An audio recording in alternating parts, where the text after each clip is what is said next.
Hi, I'm Tamara Haynes here at Paducah Quilt Week with our first place winner, Ruth Ohol from New York. And we've met before a We couple of have. years ago, so exciting. And she is the first place winner in the large quilts stationary machine quilted category, sponsored by Husqvarna Viking. And their representative here is Sew A Lot. So, well, welcome. Thank you. So congratulations on this beautiful quilt. It's one of my favorites. It's stunning. And so it's called 6 Hours in ARLES. So let's start with that. Tell us about this. 5 years ago, I took a river cruise in France, Okay. and one of the stops was the ancient city of Arles. And I was there for about 6 hours. And while I was in one of the public sections of the city, I noticed this wonderful pattern in the ancient cobblestones. Oh, And the cobblestones, there's a little color in them. They're yeah, not just yeah, one, you yeah. know. And I found them fascinating. And I thought, well, I don't want to try to quilt that. But I was inspired to do something very, very muted. The other Absolutely. thing that I remember vividly from the sister city was the beautiful ancient ironwork from the old lanterns. Initially, they were probably candles, Yes. and then maybe gaslight or kerosene. Sure. And at some point in time, they had been electrified, but they kept the original fixtures, and they were beautiful. And that was my inspiration for the border design. Wonderful. And so do you take pictures and kind of collect these things to I revisit? took a lot of pictures, and I Okay. managed to lose the memory card. Ah, So well, all I good have now are the intentions. Oh, it's memories. the memories. Oh my goodness. Well, let's talk about this quilt now. Let's start with the fabric. Tell us about I this. like to work with Japanese taupe fabrics. Okay. And this quilt is entirely made from Japanese taupes. And 20 years ago, when I started collecting them, they were pretty much all browns and grays, so to speak. Okay. Uh-huh. As time has evolved, they've started to introduce more color into the taupe lines. So Okay. they have lavenders, Uh-huh. they have greens, Uh-huh. they have blues. There's Almost yeah, a salmon-y a clay salmony, rusty color. color, yeah. Uh-huh. And so I just started pulling fabric out of drawers. Moving from the taupes, now let's talk about the thread. I love the tiny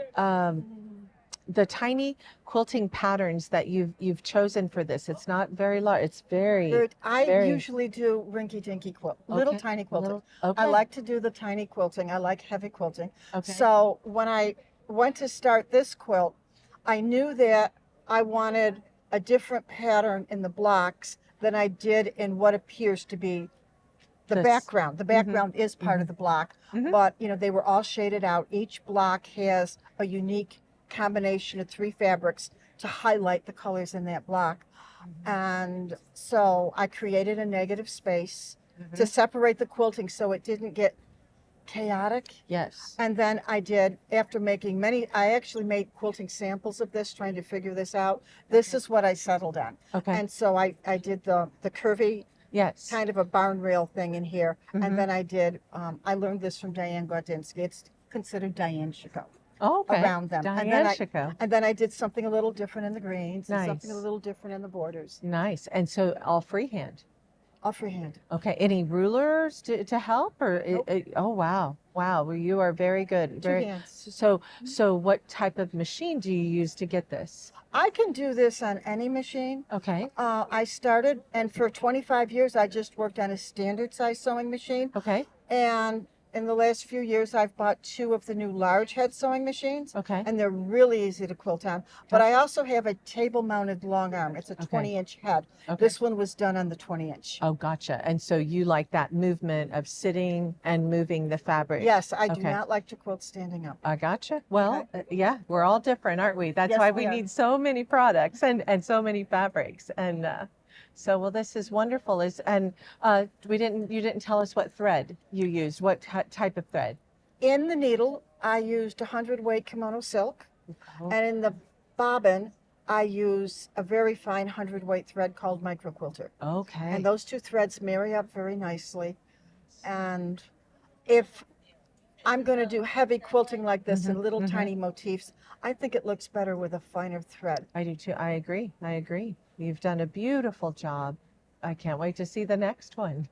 It's done. It's done. It's Oh, done. good. I'm Oh, ahead of good. schedule.